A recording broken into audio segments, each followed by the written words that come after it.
Subscribe our channel True Point Facts and press the bell icon for latest updates. India के शहर आगरा में Mughal empire के architects का एक ऐसा शाहकार मौजूद है जिसको आज पूरी दुनिया ताजमहल के नाम से पहचानती है। 42 एकड़ पर फैला दूर से ही चमकता हुआ ये मकबरा जहां अपने अंदर खूबसूरती के बागीचे सजाए हुए हैं, वहीं इसके ऊपर गम और उदासी के कई बादल अभी तक मंडला रहे हैं। लगभग 400 साल पहले बनाई जाने वाली ये खूबसूरत बिल्डिंग जहां अपने दौर की सबसे बड़ी और सबसे शानदार बिल्डिंग हुआ करती थी, वहीं आज इसको दुनिया का 7वां अजूबा भी माना जाता है।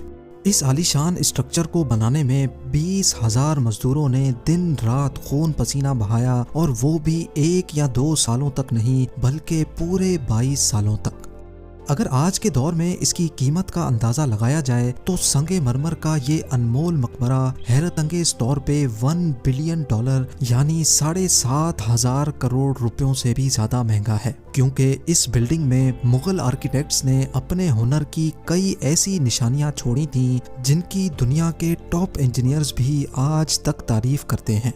इस बिल्डिंग को ऐसे डिजाइन किया गया कि जब मेन गेट के पीछे से इसको देखा जाता है तो ये काफी बड़ी लगती है, लेकिन जैसे ही मेन गेट की तरफ बढ़ा जाता है तो ऑटोमेटिकली इसका साइज छोटा होता जाता है। दिमाग को चकरा देने वाली ये कोई पहली ट्रिक नहीं थी जो मुगल आर्किटेक्ट्स ने इस्तेमाल की हो। इसके गिर्द चारों मीनारों को बिल्कुल सीधा खड़ा नहीं किया गया, बल्कि ये मीनार बाहर की तरफ थोड़ा झुके हुए हैं, क्योंकि अगर इनको सीधा खड़ा किया जाता तो दूर से देखने पर ये अंदर की तरफ झुके हुए लगते, जैसा कि इन मस्जिदों में आप देख सकते हैं। इन मीनारों को बाहर की तरफ झुकाने का एक और रीजन भी था, और वो ये था कि खतरनाक अर्थक्वेक की सूरत में अगर ये मीनार गिरे भी तो ये बाहर की तरफ गिरकर ताजमहल पर एक आंच भी ना आने दे।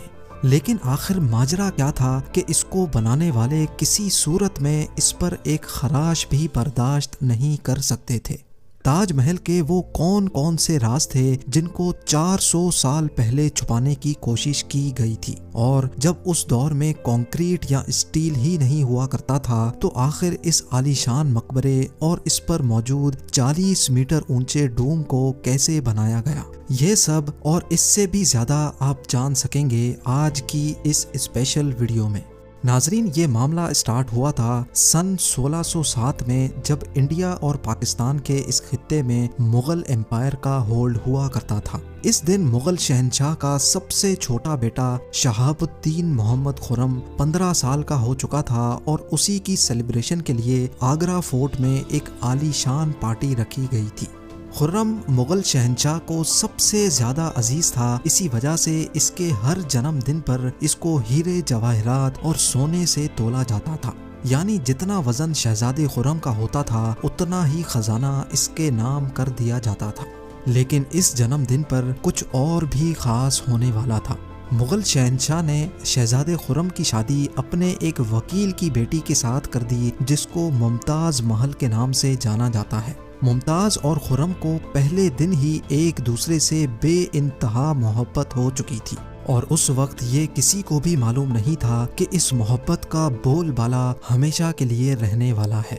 अगले 10 सालों तक शहजादे ने कई जंगें लड़ी और उनमें भरपूर कामयाबी भी हासिल की। इसी वजह से शहंशाह ने खुश होकर उनको शाहजहां के लक़ब से नवाजा, जिसका मतलब है दुनिया का बादशाह।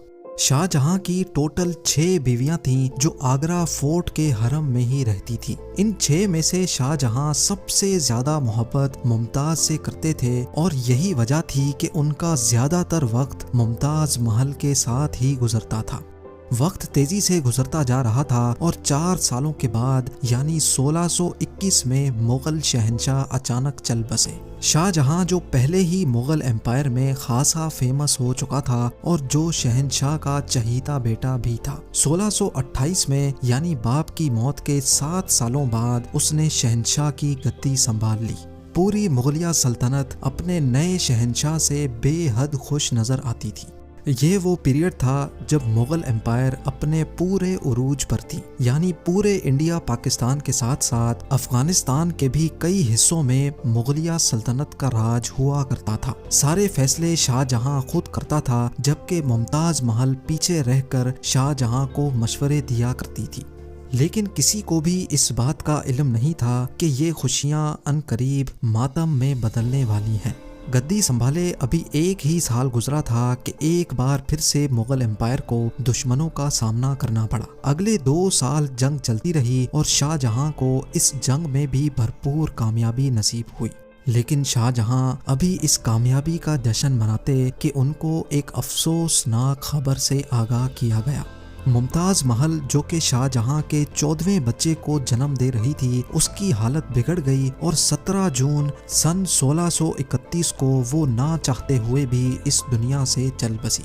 पूरी मुगलिया सल्तनत का जश्न देखते ही देखते मातम में बदल गया। ये खबर जो शाहजहां पर आग बनकर गिरी थी, उसने तो जैसे इनकी दुनिया ही खत्म कर डाली।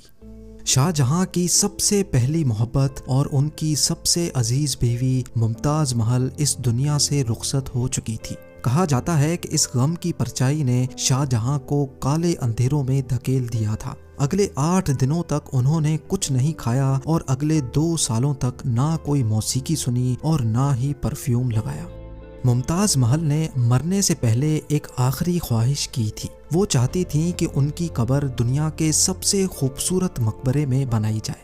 इस टास्क को और मुमताज महल की आखिरी ख्वाहिश को पूरा करने के लिए शाहजहां ने अपनी सारी दौलत और पूरी जिंदगी वक्फ करने का इरादा कर लिया। मुमताज के गुजरने के 6 माह बाद यानी 1632 में ही ताजमहल की कंस्ट्रक्शन का काम शुरू कर दिया गया। करीब 20,000 से भी ज्यादा मजदूर, पत्थर तराश और कारीगरों को पूरी सल्तनत से इकट्ठा किया गया। लश्करों के लश्कर शाहजहां के हुक्म पर आगरा बुलवा लिए गए थे। क्योंकि मुमताज की कब्र यमुना रिवर के बराबर में मौजूद थी, इसी वजह से इस जगह पर दुनिया की सबसे खूबसूरत बिल्डिंग बनाना काफी मुश्किल टास्क था। रिवर के किनारे जमीन काफी सॉफ्ट होती है और अगर यहाँ खुदाई का काम किया गया तो पानी का बहाव ताजमहल की फाउंडेशन को भी नुकसान पहुंचा सकता था।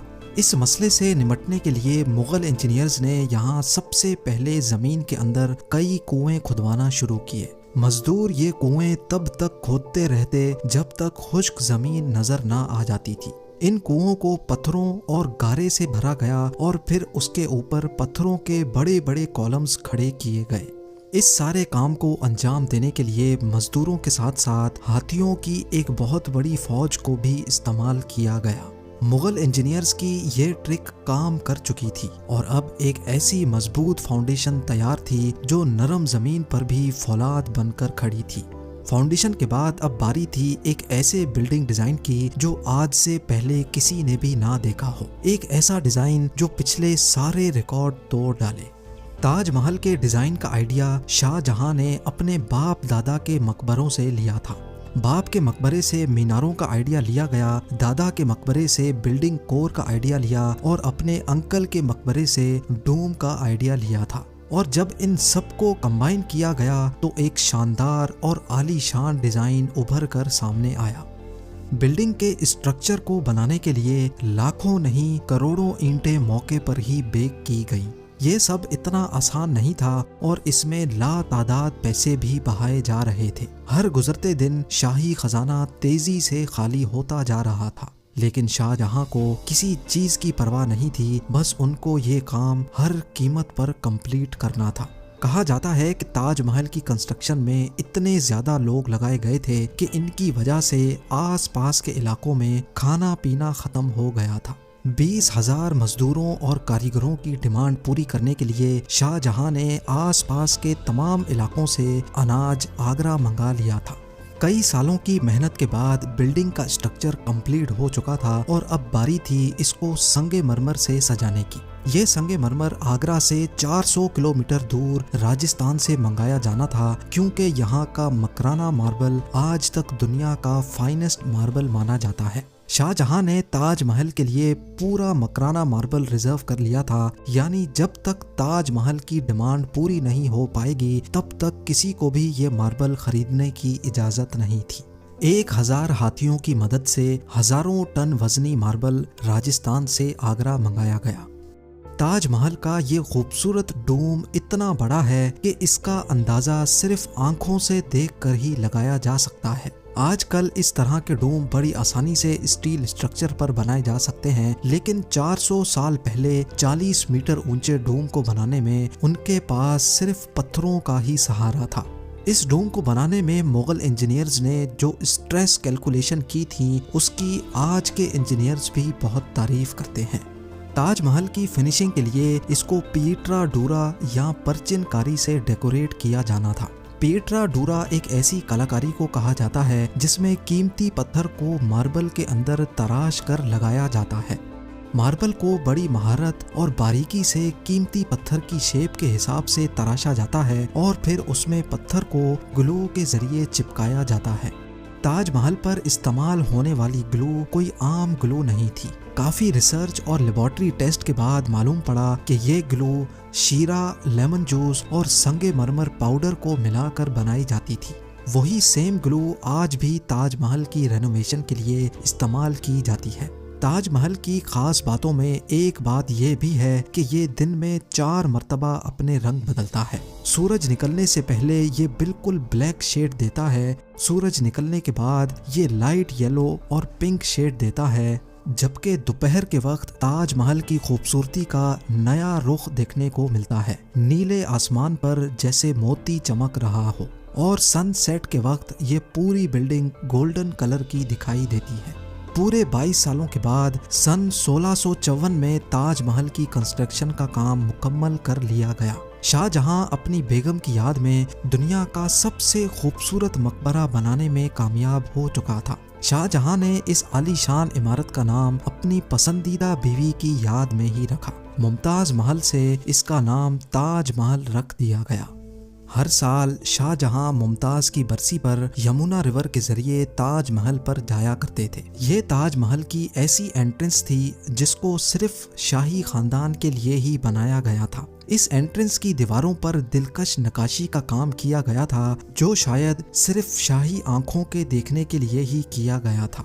शाहजहां का ये महंगा तरीन प्रोजेक्ट कंप्लीट तो हो चुका था, लेकिन इसने मुगलिया सल्तनत को तबाही के किनारे पर ला खड़ा किया। 4 सालों के बाद यानी 1658 में शाहजहां और मुमताज के अपने ही बेटे ने शाही तख्त उलट दिया और खुद मुगल एम्पायर का शहंशाह बन गया। शाहजहां जो पिछले 30 सालों से इस तख्त पर राज कर रहे थे, उसको कैदी बनाकर आगरा फोर्ट में ही बंद कर दिया गया। सिर्फ एक फैसिलिटी ऐसी थी जो शाहजहां को दी गई, और वो ये थी कि जिस कमरे में उसको बंद किया गया था, उसकी खिड़की से वो ताजमहल को देख सकते थे। 8 साल कैद में रहने के बाद 74 ईयर्स की एज में शाहजहां भी इस दुनिया को अलविदा कर गए। शाहजहां का अब मुमताज से दोबारा मिलने का वक्त आ चुका था और उनको ताजमहल में ही दफन कर दिया गया। If you like our videos, don't forget to like, share, and comments.